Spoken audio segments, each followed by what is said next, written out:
Marx and Gandhi were liberals, feminism and the radical left. They feminists were fighting the same enemy that you are fighting and for the same reasons. They were fighting the tyranny of patriarchal state as you were fighting the tyranny of fascist state, and abroad the monster has come more openly to the surface. There is no mistaking him there. He has widened his scope. He is interfering now with your liberty. He is dictating how you shall live. He is making distinctions not merely between the sexes, but between the races. You are feeling in your own persons what your mothers felt when they were shut out, when they were shut up because they were women. Now you are being shut out. You are being shut up because you are Jews, because you are Democrats, because of religion. The whole iniquity of dictatorship, whether in Oxford or Cambridge, in Whitehall or Downing Street, against Jews or against women, in England or in Germany, in Italy or in Spain, is now apparent to you. Virginia Woolf, 3 guineas. Homes are the real places of women who are now compelling men to be idle. It is time the government insisted upon employers giving work to more men, thus enabling them to marry the women they cannot now approach. Place beside it another quotation. There are two worlds in the life of nation, the world of men and the world of women. Nature has done well to entrust the man with the care of his family and the nation. The woman's world is her family, her husband, her children, and her home. One is written in English, the other in German. But where is the difference? Are they not both saying the same thing? Are they not both the voices of dictators, whether they speak English or German? And are we not all agreed that the dictator, when we meet him abroad, is a very dangerous as well as a very ugly animal? And he is here among us, raising his ugly head, spitting his poison in the heart of England. Is it not from this egg, to quote Mr. Wells again, that the practical obliteration of our freedom by fascists or Nazis will spring? And is not the woman who has to breathe that poison and to fight that insect, secretly and without arms, fighting the fascist or Nazi as surely as those who fight him with arms? And must not that fight wear down her strength and exhaust her spirit? Should we not help her to crush him in our own country before we ask her to help us to crush him abroad? And what right have we, sir, to trumpet our ideals of freedom and justice to other countries when we can shake out from our most respectable newspapers any day of the week eggs like these? Virginia Woolf, 3 guineas. It is the figure of a man, some say, others deny, that he is man himself, the quintessence of virility, the perfect type of which all the others are imperfect adumbrations. He is a man certainly. His eyes are glazed, his eyes glare. His body, which is braced in an unnatural position, is tightly cased in a uniform. Upon the breast of that uniform are sewn several medals and other mystic symbols. His hand is upon a sword. He is called in German and Italian Führer or Deuce, in our own language tyrant or dictator, and behind him lie ruined houses and dead bodies, men, women, and children. It suggests a connection, and for us a very important connection. It suggests that the public and private worlds are inseparably connected, that the tyrannies and servilities of one are the tyrannies and servilities of the other. It suggests that we cannot dissociate ourselves from that figure, but are ourselves that figure. It suggests that we are not passive spectators doomed to unresisting obedience, but by our thoughts and actions can ourselves change that figure. Virginia Woolf, 3 guineas. 3 guineas was published in June 1938. It is the product of a very odd mind and, I think, of a very odd state of mind. It was intended as a continuation of a room of one's own, but it was written in a far less persuasive, a far less playful mood. It was a protest against oppression, a genuine protest denouncing real Emils, and to the converted, Virginia did not preach in vain. A great many women wrote to express their enthusiastic approval, but her close friends were silent, and if not silent, critical. Vida did not like it, and Maynard Keynes was both angry and contemptuous. It was, he declared, a silly argument and not very well written. What really seemed wrong with the hook, and I am speaking here of my own reactions at the time, was the attempt to involve a discussion of women's rights with the far more agonizing and immediate question of what we were to do in order to meet the ever-growing menace of fascism and war. The connection between the two questions seemed tenuous and the positive suggestions wholly inadequate. Quentin Bell, Virginia Woolf, a biography. I have quoted at some length from Virginia Woolf's 3 guineas because it is unlikely that those on the left who consider the causes of war and act to end it know the book. It was maligned as silly drivel by leftists in 1938, and today it is, let us be polite, ignored by most political people.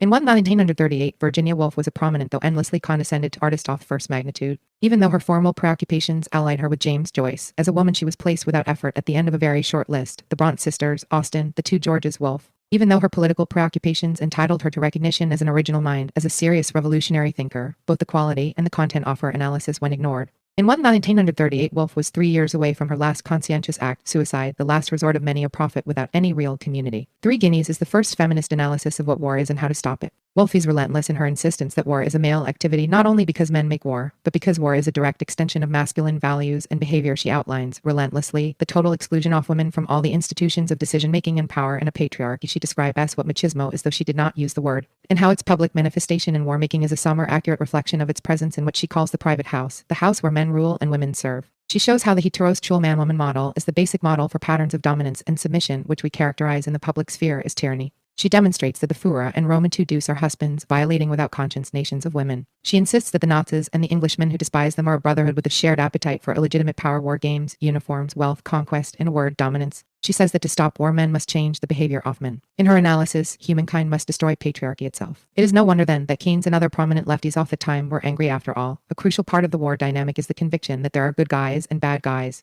Wolf made clear that, in fact, there were bad guys and worse guys. Life under the bad guys was bad, and under the worse guys it would be worse. Tilde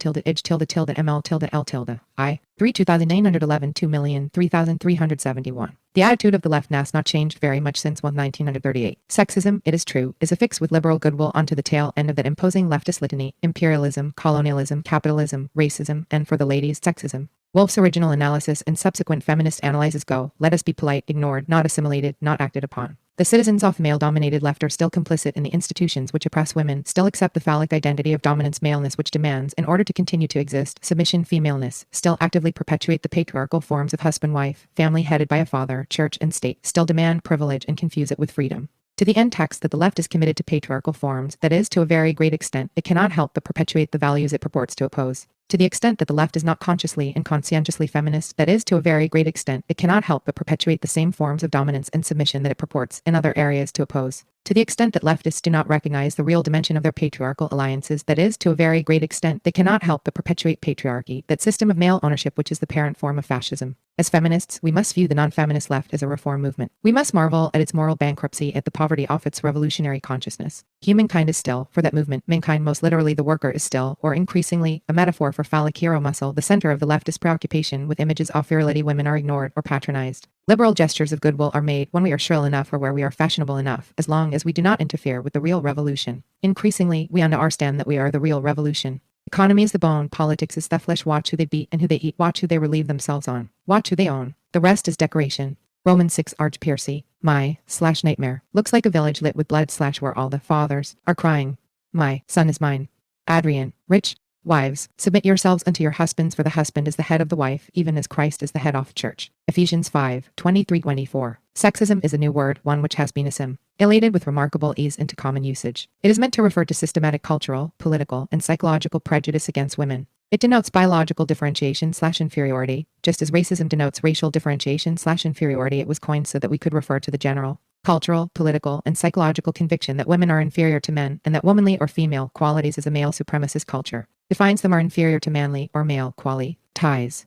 Since in our culture homosexual men are associated with femaleness or femininity, that is, in being penetrated they take on female stigma, the word sexism early on came to denote prejudice against homosexual men. In fact, the word is used so promiscuously that its meaning has become entirely vague. Most often it denotes prejudice against a person on the basis of gender or sexual orientation, with no intrinsic reference to male supremacy or female inferiority. As a result, I hate all men, or I hate all faggots, or women. I guess they ought to exercise pussy power, or all in some sense sexist. This wonderfully confuses things, and we can begin to understand why the word sexism is affixed without pain to the list of leftist no-nos. Properly manipulated, the word is meaningless because it no longer makes any reference to the actuality of power. Anyone can be against it, and not many are for it. One can be against it without changing one's identity or behavior as the oppressor, which is, of course, what we mean when we talk disparagingly about liberals. Just as liberals are against racism but refuse to give up power which derives from their own white supremacy, so leftists are against sexism but refuse to give up power which derives from their own male supremacy. How then do we separate the feminists from the boys? Men are powerful and women are powerless because we live in a patriarchy. Pater means owner, possessor, or master, the basic social unit of patri.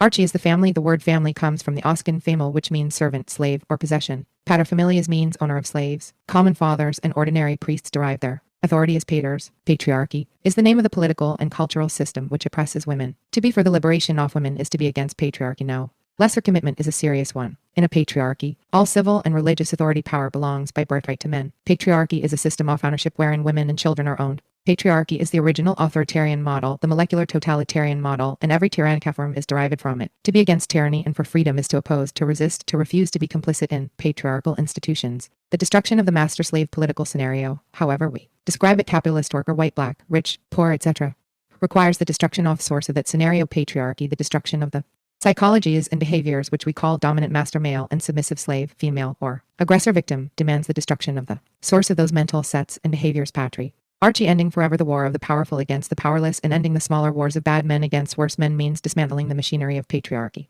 Liberals, God bless them, are against sexism and for some measure of positive reform. They want the bad men to stop fighting worse men here and there. They want the workers, men mostly, to control the means of production. Revolutionaries are out to destroy that system of oppression, the source of a million tyrannies, called patriarchy. 3. Patriarchy and violence. I am the center of an atrocity. Sylvia Plath. We are effectively destroying ourselves by violence masquerading as love. R.D. Lang. We talked off League of Nations and the prospects of peace and disarmament. On this subject he was not so much militarist as martial. The difficulty to which he could find no answer was that if permanent peace were ever achieved and armies and navies ceased to exist, there would be no outlet for the manly qualities which fighting developed, and the theory. From the biography of Anthony Viscount Knebworth by the Earl of Lytton. Violence is interwoven into the social fabric because it is the substance of sexuality as we know it. Dominance and submission, he and she. Aggression, conquest, and brutality are the defining masculine characteristics. War, feminists believe, is a function of masculine phallic identity. The vocabulary of war, aggression, conquest, dominance is the vocabulary of healthy male virility. We talk of rape of a country, and it is not an accident that when soldiers rape a country, they also rape its women. The Vietnam genocide was characterized by massive, repeated attempts to defoliate the earth, Mother Nature herself. Nixon's Christmas bombing message used language which was highly sexual and sexist. We know that these connections exist, and anyone who is concerned with violence and ending it as the substance of human relation must speak to them. It is incredible to feminists that the notion of violence as a function of male sexual identity is not of pressing, burning concern to those who are against, they say, violence. How, we ask, can one be against violence without being against the common, daily violence which defines male-female relation? How can one be against war there and celebrate it here, on our bodies? Real opposition to violence would necessitate specific attention to crimes of violence against women. Wife beating and general physical assault by men against women are endemic in America as elsewhere. Wife beating, in particular, is a crime which remains invisible, sanctioned by laws which give the husband authority over the wife. Violent rape is rife on city streets, epidemic, and it is also common in so-called private, personal relationships between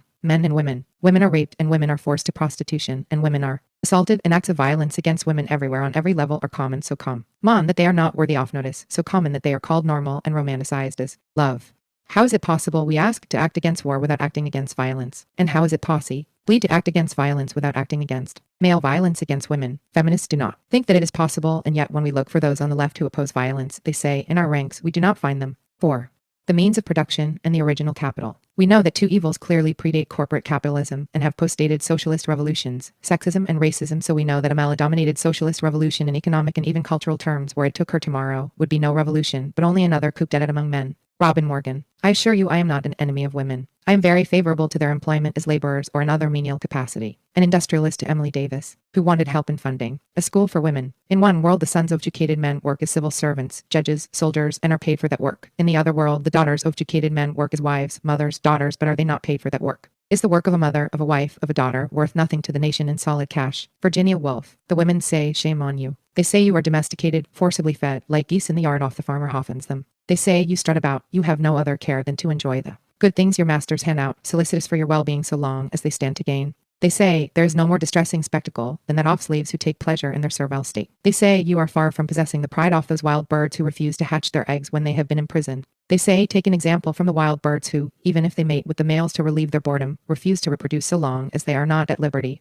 Monique Wittig, Les Garrelers. On the left, bright young men are fond of saying that women will be liberated when workers control the means of production. It is very hard for us to explain, though it does seem perfectly obvious, that sexism is not a function of capitalism. Corporate or monopoly capitalism is this era's manifestation. Sophisticated and virtually uncontrollable of patriarchal ownership. Men own women, women were capital, men own women and the children that women produced. Men own women as wives, concubines, slaves, and whatever women produced, men owned. There was one man, and he owned several women and their children and whatever they all produced. There was one man, and he owned families who worked his land, and in those families women were owned first by the man who owned the families, then by the man who headed her particular family. He was the master, and master became his title, then a common form of address. Women were capital, later other commodities, then money, substituted for women occasion, ally, then more often. Today there is corporate capitalism in America and state capitalism in Russia. When we look at the failure of the socialist revolution in Russia, we see clearly the inability of patriarchs to give up the ownership of women. When that basic totalitarian form of ownership survives, wherever it survives, the whole motley gamut of totalitarian behavior survives with it. When we look at the left in America here and now, what we see strikes terror in our hearts. Mostly there is capitalism, the private ownership of women, with token reform and the division of labor. Where there is socialism, there is the collective male ownership of women, usually without even token reform and division of labor. I am convinced, as I ponder why leftists are so absolutely and blissfully stuck on the notion that freedom for all is when the workers control the means of production, that the left has an almost pathological attachment to the mythic notion of the worker as a figure of virility. There, think intellect, tools, he is driving trucks, laying bricks, building roads, working heavy equipment, a real man, the working man. Certainly it cannot be denied that he is the left-wing hero, and if we have learned anything, it is to keep our distance from left-wing heroes. How does one come to such a conclusion? I begin with the proposition that the means of production must be in the hands of the people, that freedom, dignity, and non-alienated work are the rights of all people. I look to those who articulate those propositions, but in fact or in effect they say, the means of production must be in the hands of men, work must stay in the hands of men, money must stay in the hands of men, freedom, dignity, and non-alienated work are the rights of men. They say, Men have these rights, and if there is anything left over, jobs or money or some excess freedom or dignity, we will parcel it out among the women. Needless to say, there is an leftover ever. We must consider here women who work. Women WFO do not work, and women's work. Women who work are underhired, underpaid first. Fire B, excluded from trade unions, not given promotions or raises or training, are discriminated against in every way. Let working men make these complaints, and the left is involved, concerned, yea, outraged, picket lines are joined, books are written. The fact that the left is mute on the wretched situation of working women is not accidental. On the contrary, it is a manifestation of male alliance to protect male power and male privilege. However poor men are, women must be poorer and thus dependent on male favor, in a state of economic, and therefore sexual, bondage. Many women do not work at all in the labor market, particularly poor women who are imprisoned. Won by the welfare system, children, lack of marketable skills. Here the classic concern of the left for the poor and unemployed vanishes. Women are not thought of as poor or unemployed on their own. No, they are thought of as the wives of poor and unemployed, or they are not thought of at all. What is most astounding is how left-wing economists totally ignore, as if so-called women's work. Most women do domestic labor and are not paid for it. Most women do child rearing and are not paid for it. Women do slave labor. Unrewarding, repetitive, involuntary, unskilled, unvalued, menial work that the poorest man will not do. Where are the left-wing writings on how women are the most viciously exploited labor force on the planet? We do not support capitalism. Women's identity is not invested in capitalism, but we too must survive under it. To survive, we must be paid for the work we do. That of Tilda Ursa is not enough. Domestic work and child rearing are not women's work. We reject the precious birthright along with the bullshit male rhapsodies which sentimentalize it. Scrubbing floors and washing shit off babies and out off diapers are not functions of gender, fate, or identity, unless only women have hands. Last, the left, its economists, historians, and philosophers have seemingly not yet noticed that we are the means of production. We are, in our bodies, the worker and the means of production. Never has there been such alienated labor. For us, control over our bodies is control over our lives. We are deprived of that control by a system of laws, customs, and habits which exploits us so viciously and absolutely that the real exploitation of the worker pales by comparison. Why, we must ask, is this situation crucial to you and ours invisible? It could not be because the worker is poorer or more exploited than, for instance, his wife, who either works or does not work at paid labor, and in either case does domestic labor and child rearing for no money and is herself means of production. It must be that he is a real man, that working class hero she is only a real woman. Clearly, self-proclaimed Marxists and communists' awful ideologies remain capitalists, bosses, and shameless exploiters until they develop serious feminist consciousness and commitment. 5. Feminism and fucking. The only real love I have ever felt was for children and other women. Everything else was lust, pity, self-hatred, pity, lust. This is a woman's confession. Now, look again at the face of Botticelli's Venus, Kali, the Judith of Chartres with her so-called smile. Adrian Rich. Every act off becoming conscious, it says here in this book, is an unnatural act. Adrian Rich. I'm a lesbian, right? And I don't have to love M, I don't have to fuck M, and I damn sure don't have to depend on M, and that is freedom. Shirley, from Philly's Chesslers, Women and Madness. The world was so recent that many things lack names, and in order to indicate them it was necessary to point. Gabriel Garcia Marquez, 100 Years of Solitude. Women's oppression, body and soul, takes place every day. It is the fabric of daily existence, unceasing, unrelenting, built into law, custom, and habit. Women survive by submitting, by learning the slave mentality and glorying in it. Women advance in the society by being good women, i.e. cunts, chicks, pieces of ass, etc. Just as blacks advance by being good niggers. When one stops playing the slave's game, the world falls apart. Nothing is left. Nothing that one learned before works anymore. How does one walk, talk, dress, play, think, love differently? Each minute, how and what does one do? The world becomes a very dangerous place. When one stops playing the slave's game, one must start to invent every minute of one's life. There are no forms which already exist to show how, and there are no liberated communities where exemplary people lead exemplary lives. One lives on the edge of a personal world collapsed in direct opposition to the whole world of reality and power, and what then can one do except invent? The point here is that we do not have the luxury of being able to abstract our protests or resistances. We must live in our bodies, and our bodies must live in patriarchy, subject to continuing violation, harassment, and contempt. There are no neutral areas in which sexism does not matter. In particular, sex, the home, and romance are not neutral areas. Nothing is more political to a feminist than fucking. Nothing is less an act of love and more an act of ownership violation. Nothing is less an instrument of ecstasy and more an instrument of oppression than the penis. Nothing is less an expression of love and more an expression of dominance and control than conventional heterosexual relation. Here the war mentality makes a visitation on our bodies, and the phallic values of aggression, dominance, and conquest are affirmed. To transform the world, we must transform the very substance of our erotic sensibilities, and we must do so as consciously and as conscientiously as we do any act which involves our whole lives. There are two emerging feminist erotic models, lesbianism and androgyny. Lesbianism is a celebration of womanhood, the core erotic act in an emerging women's culture. Androgyny has to do with the obliteration of gender distinctions and sex roles, and ultimately of gender itself. Both of these models must compel those WHQ understand that systems of oppression are cancers which grow from and originate in the twisted sexual model, which is the patriarchal notion of normalcy, called dominance and submission. We say oppression begins where life begins, in the act of fucking, and revolution must begin in the same place, or it has not begun at all. 6. Conclusion. There is only one choice. Call it freedom. Marge Piercy. Grace Paley was telling me about her trip to Russia, and she said, Anti-Jewishness is the pathology of Russia and of the whole of Western Europe, just as anti-blackness is the pathology of America, and being anti-woman is the pathology of the world. The pathology of being anti-woman or woman-hating is the warp and woof of the world. Cure it, and the world as we know it is cruel and system. Arise depression, the suffering of its wretched multitudes must collapse. Cure it and we transform human life and create human community. Continue to nurture that same pathology, to call it love. And normalcy in our history will be in the future what it has been in the past till the Dachau, Hiroshima, Vietnam, rape, sexual torture, women in chains,